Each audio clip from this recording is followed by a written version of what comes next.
Today we got the highly anticipated CPI report for December. And what's more significant, of course, is that it's the final month of the year. So now we have the results for the inflation rate for all of 2021. And the expectation was that for December, we would see an increase of 0.4. And we actually beat that slightly with an increase of 0.5. Although the anticipated year-over-year increase of 7.1, for some reason, we actually came out a little below that.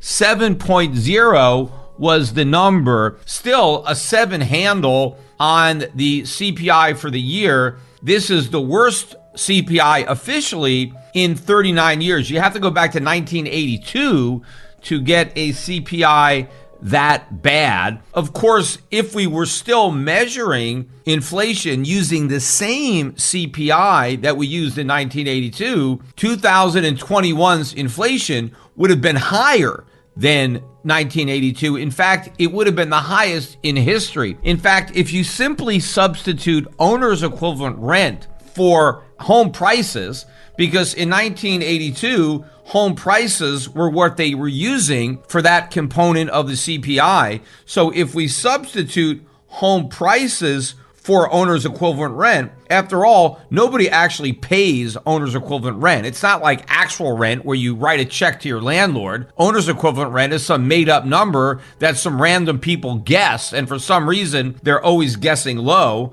I wonder why. But according to the government, housing costs as measured by owner's equivalent rent were up 3.8% for the year. Meanwhile, actual home prices were up about 16.5% on the year. So if you take owner's equivalent rent out and put home prices in, you get 10% increase for the CPI in 2021. But of course, that's not the only dishonest part of the CPI, because we now have hedonics and substitution and all sorts of gimmicks that are used to compute the CPI today that they didn't use back in 1982. So if we really compared apples to apples and used the same methodology that was used in 1982, we probably would have reported a 15% CPI increase for 2021, making it the worst CPI in history, meaning the highest. And in fact, even if you strip out food and energy, the CPI was still up 5.5% on the year. And of course, it would be up more if we weren't playing around with those numbers. That 5.5% core year-over-year increase is the highest since 1991. But probably what's most significant is if you look at goods prices as opposed to service prices, because goods prices alone were up 10.7% in 2021. Of course, they were up more than that if we didn't use the government's adjustments. But even after it was adjusted, in other words, rigged, the government still reported a 10.7% increase in goods prices. That's the biggest increase in 1 year since 1975. And one of the things that held that number down in December was the fact that energy prices were actually down. That has already been reversed. We've had a huge increase in energy prices. Look at oil prices.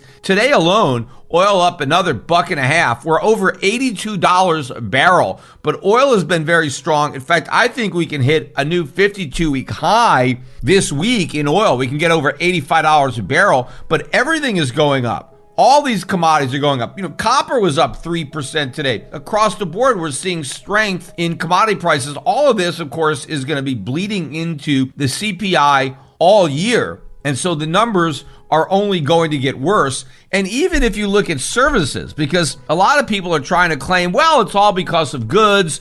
Consumers are spending a lot more on goods, and that's why goods prices are up. They're not buying services. Well, services were still up 3.7%. That's the biggest increase in service prices since 2007. I mean, if no one is buying services, if we're just buying goods, why are service prices going down? They're not. They're still going up at a faster pace than they've gone up since 2007. So it's not just goods, it's goods and services.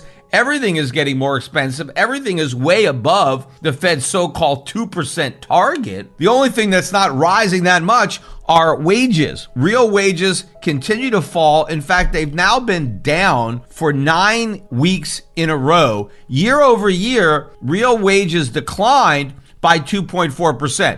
Before we continue, help us clicking that YouTube like button and subscribe now to our channel. This shows the algorithm that you valued this information. And it helps us spread that message. Sharing is caring. And now I have bad news for you. If you're not rich by now, you're screwed. And if you're in debt, you're even double screwed. How so, you might wonder? Well, the sad truth is that you're working your whole life to make someone else rich. The mega corporations, the banks, the politicians, everyone is getting richer. They get your money. And what is even worse, they get your time, they get your life. You are not even in a rat race, you're in a financial prison. But what could a solution for you look like? Honestly, I don't know, but I know what a solution for me would look like. It's very simple. I use whatever money I have and I multiply it with 1,000. This could make my life much easier and probably yours as well. If you have $1,000 available and multiply this with 1,000, I believe that this could solve some financial issue for the one or the other. Of course, if you're ugly, you would have to multiply it with much more than 1,000. My name is Markus Dahn, and this is what I decided to do. I decided to 1000x my money. This is not a joke. I know what you may be thinking. What is this guy talking about?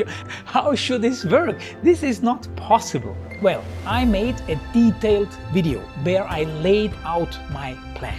And some clever folks might even want to look at this plan and copy it and do exactly what I do. This is just a little hint on the side. You have two options. You leave, you forget what you have seen. You do whatever you're doing and you hope that somehow you get some other results. Good luck with that. Or you click the link below the video. You enter your email address because I'm not showing this to everybody. You at least watch my video on how I plan to 1000x my money. The choice is yours. Make the right choice. Join me. See what a different future you could have. See at least how I intend, how I plan to do the 1000x. So click on the link below, enter your email address, and I see you on the other side. Your Markus Dahn.